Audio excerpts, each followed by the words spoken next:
नमस्कार दोस्तों, स्वागत है आप सभी का। आइए आज हम 5वें चैप्टर को पढ़ते हैं, है ना। तो पिछले चैप्टर में हम लोग ने वायु के बारे में पढ़ा और 5वें चैप्टर में हम लोग जल के बारे में पढ़ेंगे, है ना। आइए इसको पढ़ते हैं हम लोग।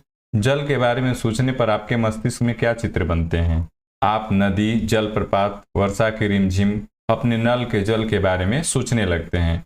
बच्चे वर्षा से भरे गड्ढे में कागज की नाव तैराकर बहुत खुश होते हैं। दोपहर तक गड्ढे में जमा जल गायब हो जाता है। वह जल कहाँ चला जाता है ना। तो ये सारी चीजें आपने बचपन में अनुभव की होंगी। सूर्य के ताप के कारण जल वाष्पित हो जाता है। ठंडा होने पर जलवाष्प संघनित होकर बादल का रूप ले लेता है। यहाँ से वर्षा हिम अथवा सहिम वृष्टि के रूप में धरती या समुद्र पर नीचे गिरता है ना। जिस प्रक्रम में जल लगातार अपने स्वरूप को बदलता रहता है और महासागरों, वायुमंडल एवं धरती के बीच चक्कर लगाता है, उसको जल चक्र कहते हैं। तो जल चक्र किसे कहते हैं, यहाँ पे समझा रहा है कि जिस प्रक्रम में जल लगातार अपने स्वरूप को बदलता रहता है और महासागरों, वायुमंडल एवं धरती के बीच चक्कर लगाता है, उसी को जल चक्र कहते हैं। आप यहाँ पे एक जल चक्र का चित्र भी देख सकते हैं। सिंपल भाषा में आप कहिए तो नदियों का जल वाष्पीकरण होकर के ऊपर उठता है और ऊपर जाकर के फिर क्या होता है कि संघनन के थ्रू वो बादल में बदल जाता है और बादल के बाद फिर वो वर्षा के रूप में फिर नदियों में चला आता है और फिर वाष्पित होकर के फिर ऊपर उठता है और संघनन होकर के फिर वर्षा होता है। तो इस प्रकार ये चक्र चलता रहता है, इसी को हम जल चक्र कहते हैं। आगे बता रहा है कि हमारी पृथ्वी थलशाला के समान है। जो जल शताब्दियों पूर्व उपस्थित था वही आज भी मौजूद है। जिस जल का प्रयोग आज हम हरियाणा के खेत में सिंचाई के लिए कर रहे हैं, हो सकता है कि वह सैकड़ों वर्ष पहले अमेजन नदी में बहता हो। अलवण जल के मुख्य स्रोत नदी, ताल, सोते एवं हिमनद हैं। महासागरों एवं समुद्रों का जल लवणीय होता है। ठीक है, तो यहाँ पे आप देखिए अलवण जल के जो स्रोत देखने को मिल रहे हैं हमें, उसमें आपको नदी, ताल, सोते एवं हिमनद देखने को मिलेंगे। वहीं लवणीय जल के स्रोत हमें महासागर एवं समुद्र देखने को मिल रहे हैं। इसमें अधिकांश नमक सोडियम क्लोराइड या खाने में उपयोग किया जाने वाला नमक होता है। तो जो लवणीय जल होता है उसमें क्या होता है, सोडियम क्लोराइड मिलता है, ठीक है, या खाने वाले नमक। आइए अब हम जल का वितरण देखते हैं। किस प्रकार से जल का वितरण है हमारे पृथ्वी पर।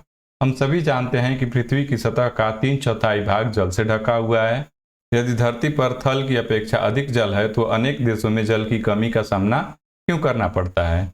क्या पृथ्वी पर मौजूद संपूर्ण जल हमारे लिए उपलब्ध है? तो यहाँ पे देखिए निम्नलिखित तालिका में उनके प्रतिशत दिखाए गए हैं, तो इसको हम लोग समझते हैं।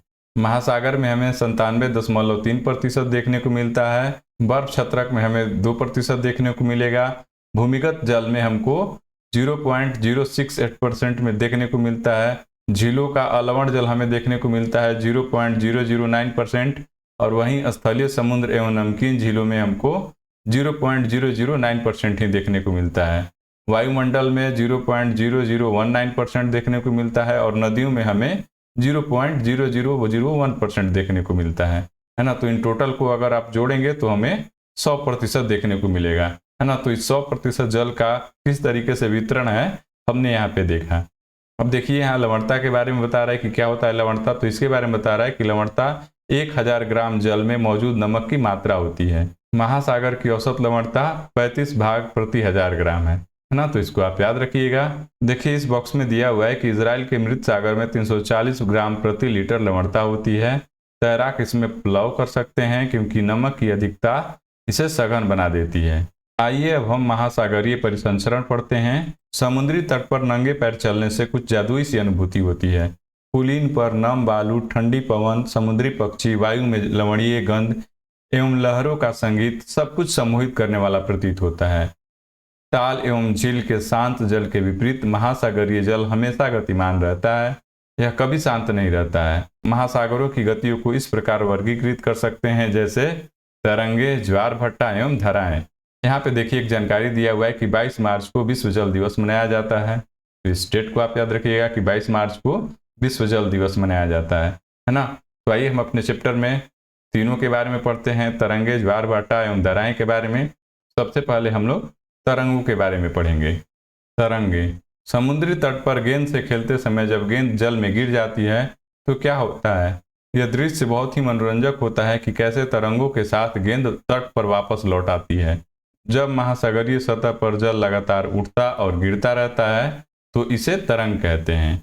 ठीक है, तो तरंग का परिभाषा यहाँ पे क्या मिला आपको कि जब महासागरीय सतह पर जल लगातार उड़ता और गिरता रहता है तो इन्हें तरंग कहते हैं। इस बॉक्स में भी कुछ बताया गया है कि जब समुद्री सतह पर पवन बहती है तब तरंगे उत्पन्न होती हैं। जितनी ही तेज पवन बहती है तरंगे भी उतनी बड़ी होती जाती हैं, है ना। तूफान में तेज वायु चलने पर विशाल तरंगे उत्पन्न होती हैं। इनके कारण अत्यधिक विनाश हो सकता है। भूकंप, ज्वालामुखी उद्गार या जल के नीचे भूस्खलन के कारण महासागरीय जल अत्यधिक विस्थापित होता है। इसके परिणाम स्वरूप 15 मीटर तक की ऊंचाई वाली विशाल ज्वारीय तरंगे उठ सकती हैं, जिन्हें सुनामी कहते हैं, है ना। तो यहाँ पे ध्यान रखिएगा कि 15 मीटर तक की ऊंचाई वाली विशाल ज्वारीय तरंगे उठ सकती हैं, जिन्हें सुनामी कहते हैं। अब तक का सबसे विशाल सुनामी 150 मीटर तक मापा गया था। ये तरंगे 700 किलोमीटर प्रति घंटे से अधिक की गति से चलती हैं। 2004 के सुनामी से भारत के तटीय क्षेत्रों में अत्यधिक विनाश हुआ था। सुनामी के बाद अंडमान और निकोबार द्वीप समूह में इंदिरा पॉइंट डूब गया था। दूसरा हमारा था ज्वार भाटा, तो इसको भी हम लोग पढ़ लेते हैं। दिन में 2 बार नियम से महासागरीय जल का उठना एवं गिरना ज्वार भाटा कहलाता है। ज्वार भाटा किसे कहते हैं? दिन में 2 बार नियम से महासागरीय जल का उठना एवं गिरना ही ज्वार भाटा कहलाता है। जब सर्वाधिक ऊंचाई तक उठकर जल तट के बड़े हिस्से को डुबो देता है तो इसे ज्वार कहते हैं। वहीं जब जल अपने निम्नतम स्तर तक आ जाता है एवं तट से पीछे चला जाता है तो उन्हें भाटा कहते हैं। तो ज्वार भाटा में आपको भाटा किसे कहते हैं और ज्वार किसे कहते हैं आपने यहाँ पे समझ लिया। अब ज्वार भाटा आते क्यों हैं इसको समझाने की यहाँ पे कोशिश कर रहा है। बता रहा है कि सूर्य एवं चंद्रमा के शक्तिशाली गुरुत्वाकर्षण बल के कारण पृथ्वी की सतह पर ज्वार भाटे आते हैं, है ना। तो इस लाइन को आप याद रखिएगा कि ज्वार भाटा क्यों आते हैं। तो यहाँ पे बता रहा है कि सूर्य एवं चंद्रमा के शक्तिशाली गुरुत्वाकर्षण बल के कारण पृथ्वी की सतह पर ज्वार भाटे आते हैं। जब पृथ्वी का जल चंद्रमा के निकट होता है उस समय चंद्रमा के गुरुत्वाकर्षण बल से जल आकर्षित होता है, जिसके कारण उच्च ज्वार आते हैं। ठीक है। पूर्णिमा एवं अमावस्या के दिनों में सूर्य, चंद्रमा एवं पृथ्वी तीनों एक सीध में होते हैं और इस समय सबसे ऊंचे ज्वार उठते हैं। इस ज्वार को बृहद ज्वार कहते हैं।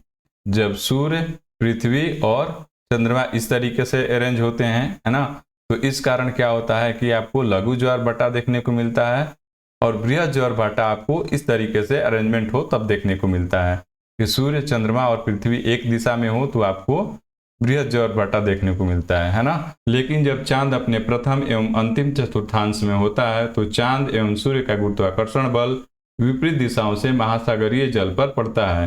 परिणाम स्वरूप निम्न ज्वार भाटा आता है। ठीक है ना। तो इन तीनों को आप याद रखिएगा कि किन परिस्थितियों में किस तरीके के ज्वार भाटा आते हैं। ऐसे ज्वार को लघु ज्वार भाटा कहते हैं, है ना। तो निम्न ज्वार भाटा को ही हम लोग लघु ज्वार भाटा भी कहते हैं। और इसमें बता रहा है कि उच्च ज्वार नौ संचालन में सहायक होता है। ये जल स्तर को तट की ऊंचाई तक पहुंचाते हैं। ये जहाज को बंदरगाह तक पहुंचाने में सहायक होते हैं।